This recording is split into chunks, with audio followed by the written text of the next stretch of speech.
পাকানোর নিয়ম বলবো আজকে আপনাদেরকে।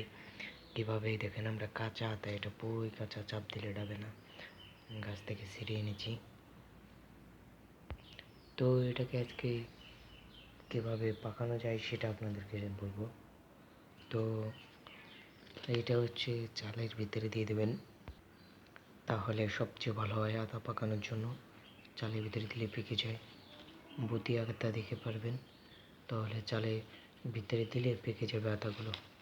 তো এই আতা আপনারা দেখেন আজকে পেরেছি, পাকলে আরেকটি ভিডিও বানাবো। গাছে অনেক আতা পেকেছে, পাখিতে খেয়ে ফেলতেছে দেখে এই আতাটা পেরে নিয়েছে।